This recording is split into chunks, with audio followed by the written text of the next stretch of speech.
Melon को नहीं melon रे बचसा को नहीं बोमा माड़ होईछि। बड़ भाईर बोमा माड़े सान भाई गुरुतर होईछि। बोमा माड़े जड़े गुरुतर होइतिबा बेले 3 जण आहत होइछन्ति। आहतंक मध्यरे जड़े 12 वर्षर नाबालक भी अछन्ति। तांको डाहाण पादरे गभीर आघात लागिछि। पिपिली जमालपुर रे विलंबित राति रे बोमा माड़ होईछि।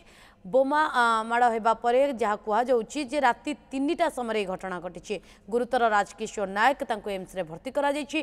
घटनास्थल रे पिपिली पुलिस पहुंची पूरा घटनार तदंत करुछि। घटनास्थल एक अफुटा बोमा भी जबत करा जाइछि एवं बोमा निष्क्रियकारी दल एही बोमा को जबत करिसेंति।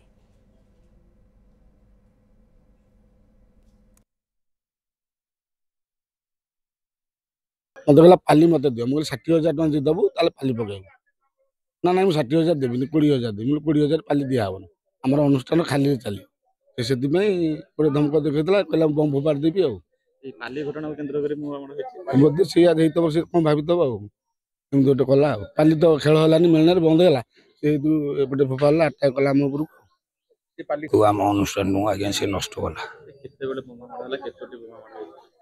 आज्ञा बोमा एठी 3टा माड़ होईछि। माड़ साइला परे आम ताको घर ठीक गलु ताम पचारियाकू सेठी भी आज्ञा गोटे बोमा माड़ जते कला आम भयरे पळी आसिलु। पोर पोर गोटे आंगुठी काच पशि डाक्तखाना ना जानी कि जा पकई हम तो सब शोल हटात उठिक आसिक देखला एमती घटना है मो पुअर।